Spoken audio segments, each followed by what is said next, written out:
the special, the Q drops, or the V drops. The V drops, remember, from relate back to Lorenzo Lamas, but yeah, it's tough, man. It's like WandaVision. You got to read between the lines.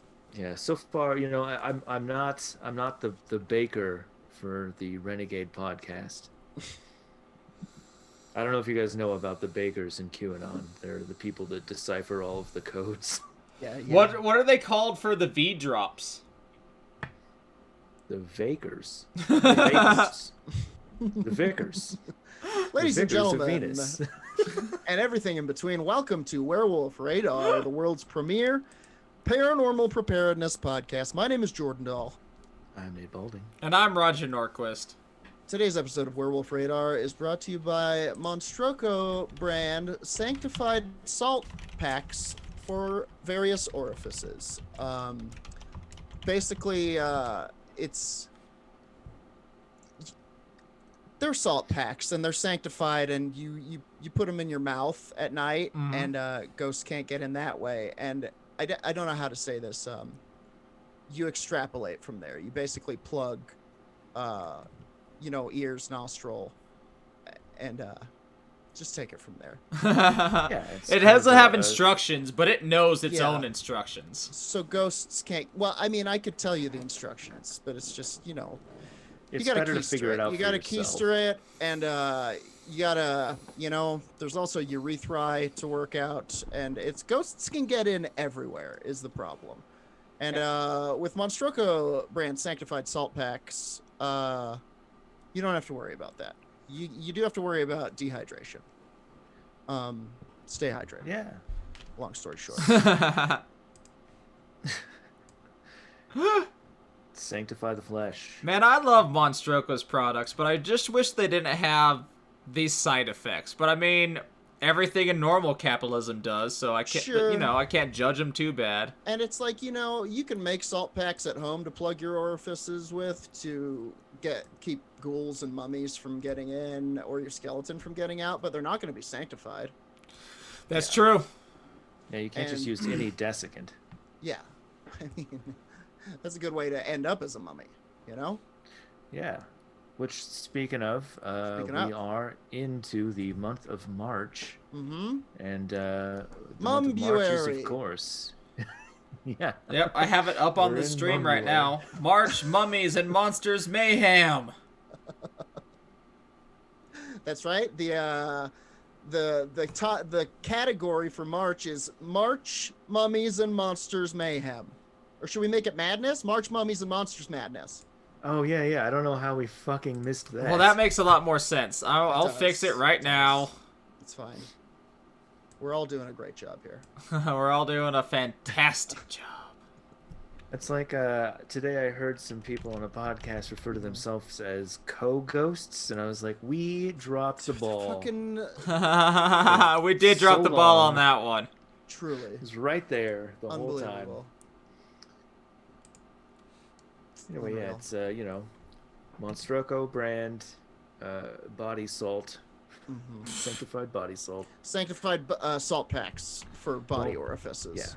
Yeah. The whole time. Will not turn you into a mummy. It won't. But if you do run into a mummy this month, we're going to school your ass on how to deal.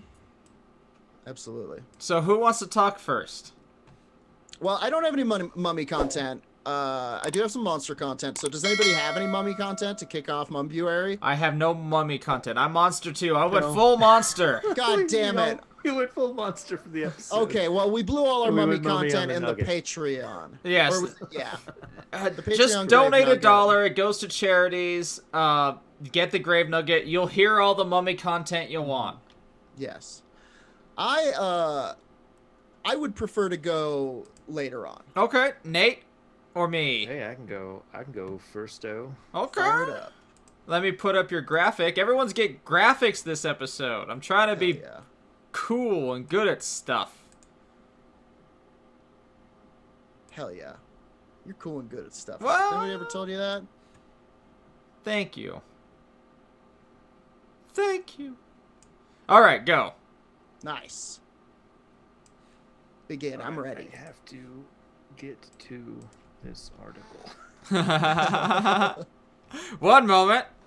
Here's a question from Mum Sure. Diary. Would you become a mummy if you got to the afterlife and they were like, listen, we can send you back as a mummy? You have all the afterlife options ahead of you. Yeah, no, Or- I think you probably have like this is a deal that they cut certain people and they're like you'll come back and you'll get powers. You'll get like a couple Sure. of mummy powers. Obviously like you'll have to work up to the other powers, but you'll be able to like make scarabs fly out of and into Sure, stuff. but what god am Is I it- in service to? You know, that's the is real it- question. Well, I think it's a pantheon of all gods, Sure. right? I mean, Truly. and I think it's like I assume that it's a capitalist system. I assume it's transactional. So you get there and you have the choice to decide to go with the afterlife that you can afford. Fair. I just don't want to work in my That's why the afterlife. Like pharaohs the took all powers. that cash. I don't want to go into capitalism again for powers. Sure. That's You my wanna thought go on into being a debt. mummy. If I gotta work, nah. But if it's just powers and I get to terrorize young kids out in the desert, yeah. Well, I mean, it's like, you have to live as a cursed, mummy. Oh yeah, my eyes are all so- sunken, my skin's really dry. Yeah, sure. Yeah. And like, So it's in like Roger's you always case, feel nothing hungover. changes. Nothing changes for me for the most part. Yeah. Self-burn, kind of. Okay, so that's one for yes. I wouldn't particularly go for mummy. I think it's bad luck. Sorry, mummies. No, that's fair. And it is out of vanity. I'm not. I know I'm not a. I'm not a fucking 10, but hey, I'm not a mummy. Yeah, in the mummies are paranormal definitely world, mummies are on a different scale, and if you're going for humans, mummies just aren't mainstream enough, you know. Yeah, but you know what they say, like an LA mummy is like a Sioux Falls, South Dakota 5. They do. That is something they say. An LA mummy is a Sioux Falls werewolf. Sioux Falls Dracula. I mean, let's get real here. Yeah. So, don't knock it till you've hit the Midwest and Funny. seen what bounty's out there for you. This is a funny podcast. I don't know what they're saying out there.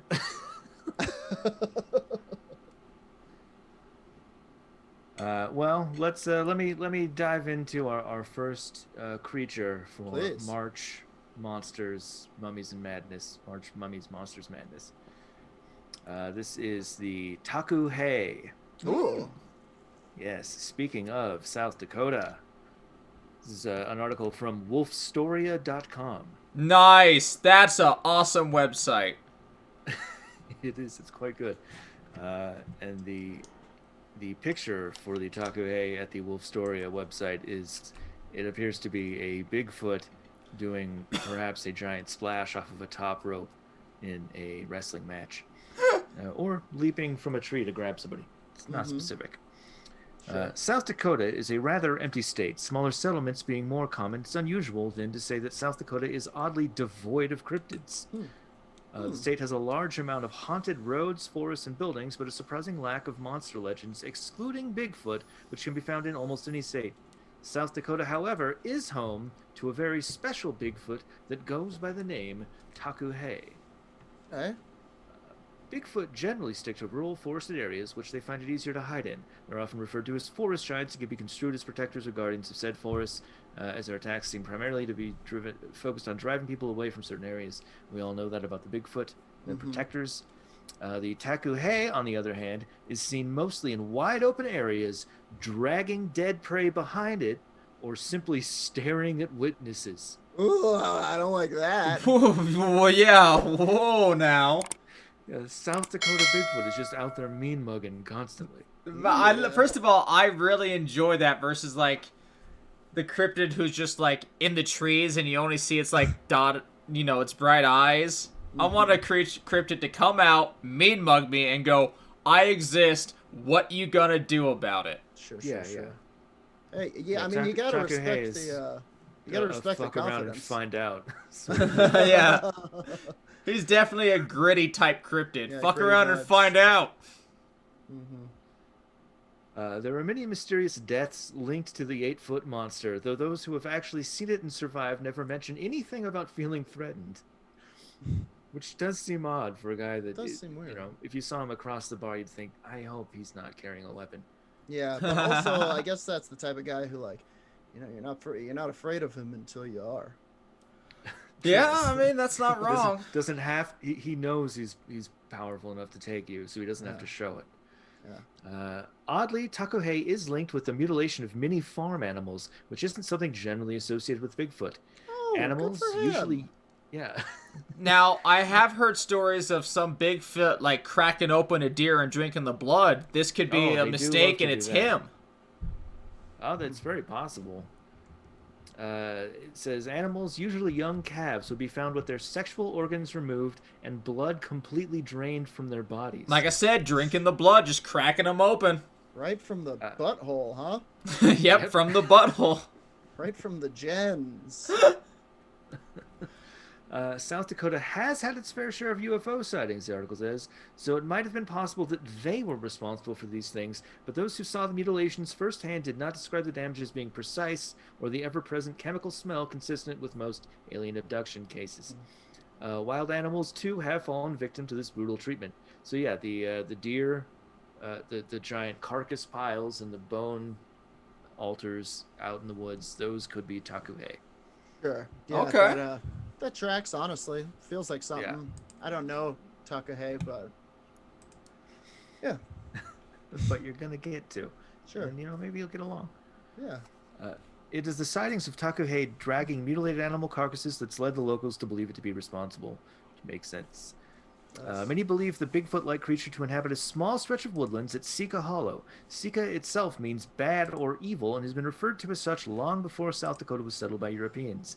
In the 1970s, people went missing from the area, which sought to remind those nearby to avoid that place at all costs, especially the native Sioux and other native tribes. There were another... Yeah. There was, or just in general, people would go out there and they would be missing. And there are Sioux legends that go back, presumably hundreds of years, Sure. if not thousands. There was another instance where campers disappeared in another part of the state as well, but that one is still a complete mystery, as there's no proof that Takuhei or any other sort of spirit did anything to them. They're Hey, simply hey, gone. hey! I don't even know these assholes. Yes, I kidnapped some people last month, but not those ones. Not I those kidnapped people. other people. You actually don't know about it. They haven't escaped. I should shut up. I probably shouldn't be talking about this. Now that I'm thinking about it.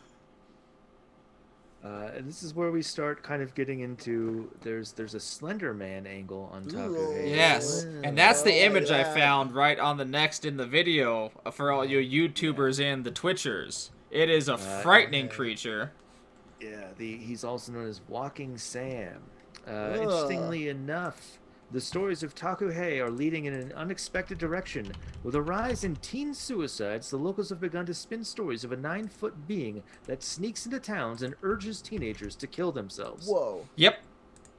It is believed that this is the natives' way of coping with this new and terrible problem by dressing it up as a tangible demon that can be seen and heard rather than a psychological problem in young men and women. I don't know. That seems pretty fucked up way to explain it. Good way to explain it, doesn't it? Wolf Storia. Sure. This, however, does not explain why some people actually have been seeing this spirit. There's even tapes where he's allegedly been caught on camera. Whoa, crazy. This interpretation of Takuhei paints him in a more spiritual light, like a demon or a specter. He appears where there are teenagers and whispers lies to them in order to bring them to an early grave. Whispers lies in their ears. Real worm tongue, this guy.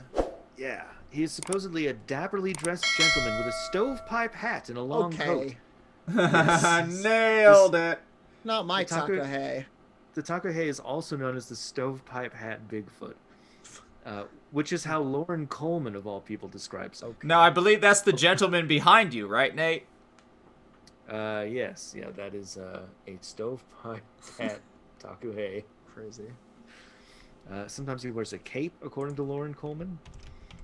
Hilarious. In some tales, he's said to be over 10 feet tall, peering into second-story windows, much like the Slender Man. Whole apartment buildings have reported seeing him poking around the area.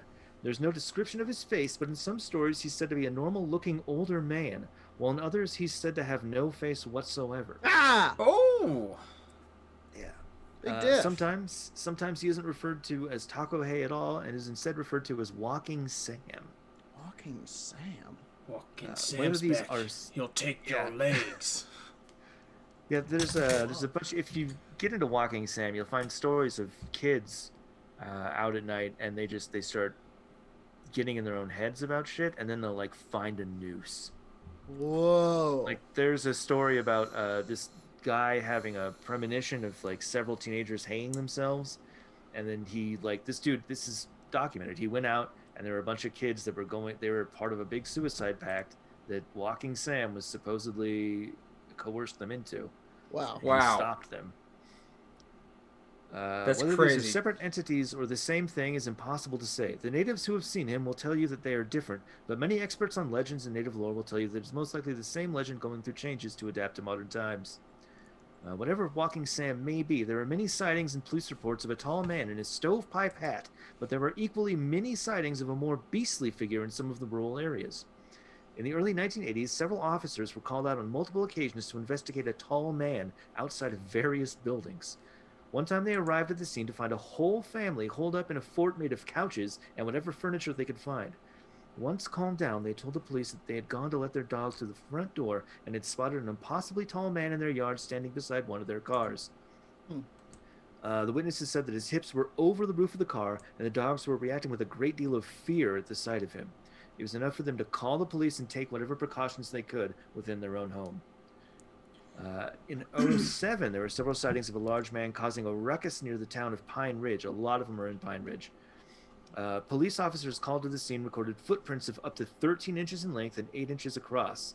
They even catch a glimpse of a gleaming pair of eyes watching them from the tree line while responding to one call, and often they would smell a putrid, musky odor in the areas that the sightings took place. Wow. All of this points to Bigfoot, but one Yep. detail still sticks out.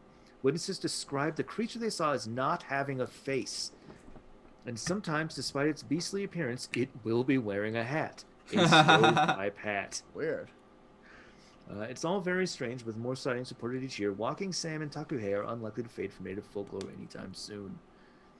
So that's the wolf story, a story on Takuhei, which either a dapper dressed Bigfoot, a northern belle Bigfoot, I guess. Northern Belle, a carpet-bagging Bigfoot. A gentlefoot. A gentlefoot. I like Well, that. we already know that the southern Bellfoot lives in the south of America, not South America. I can't go, you see. I get the vapors.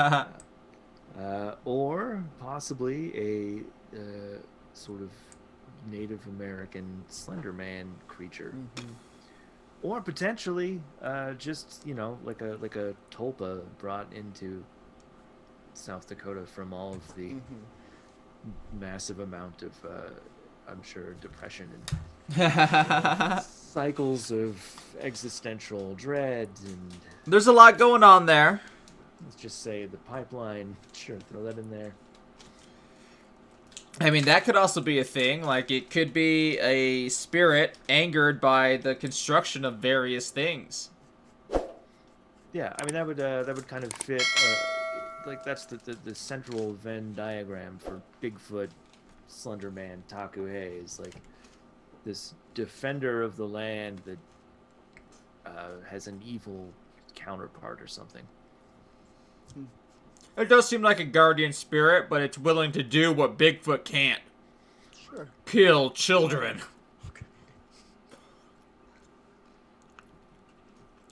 Yeah, that's our first entry for March, Mummies and Monsters Madness.